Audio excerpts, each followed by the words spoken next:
Alteridade, Subjetividade e Generosidade, por Frei Beto. No texto de Frei Beto, o conceito de alteridade refere-se à capacidade de reconhecer e respeitar o outro em sua totalidade, incluindo sua dignidade, direitos e diferenças. Alteridade implica uma relação de sujeito a sujeito, onde o outro é visto não apenas como um objeto ou um ser inferior, mas como alguém que possui um saber próprio e uma experiência única.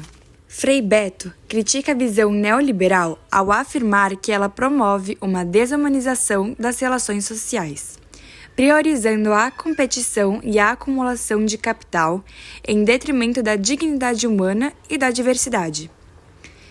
Essa perspectiva tende a marginalizar aqueles que não se encaixam nos padrões de conhecimento e valores predominantes, levando à ideia de que apenas certos tipos de saber são válidos. Essa falta de reconhecimento da alteridade resulta em conflitos e na inacapacidade de construir relações empáticas. A visão neoliberal, ao ver o outro como um objeto ou um ser inferior, enfraquece a capacidade de estabelecer diálogos respeitosos e solidários, essenciais para uma convivência harmoniosa. Frei Beto argumenta que essa dinâmica afeta não apenas as relações pessoais, mas também a conexão com a natureza e a própria construção da identidade coletiva. A relação entre alteridade e convivência social, segundo Frei Beto, é fundamental para a construção de uma sociedade mais justa e respeitosa. A alteridade permite que os indivíduos reconheçam a dignidade e a singularidade um dos outros, promovendo relações baseadas em empatia e diálogo.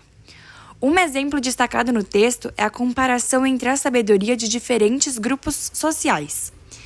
Ele menciona que a cozinheira de seu convento possui conhecimentos que ele não tem, evidenciando que todos têm saberes valiosos. Essa valorização da diversidade de experiências enriquece a convivência social, pois cada indivíduo contribui com perspectivas únicas. Outro exemplo é a crítica à relação contemporânea com a natureza, onde a falta de alteridade resulta em uma visão utilitária.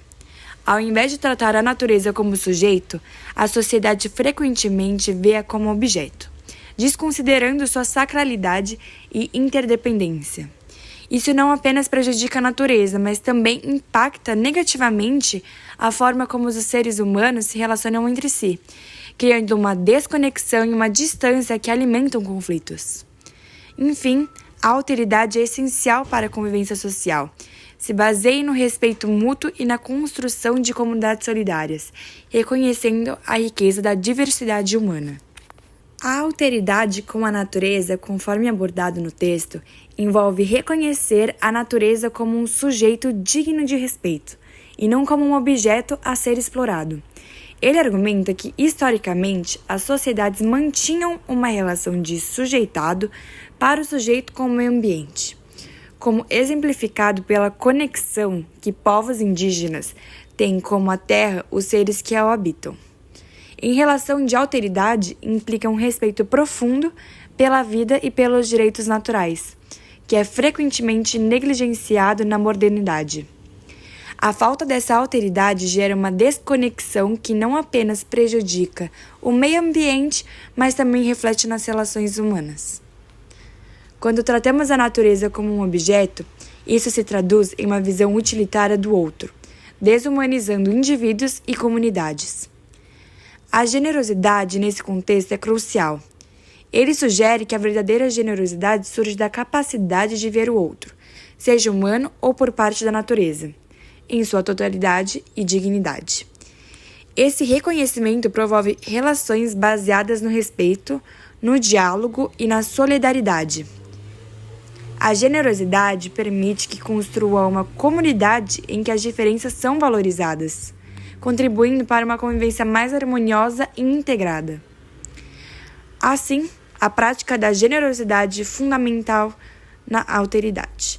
Não só enriquece as relações humanas, mas também estabelece um compromisso com a preservação e o cuidado com a natureza, criando um ciclo de respeito que beneficia tanto o ser humano quanto o meio ambiente.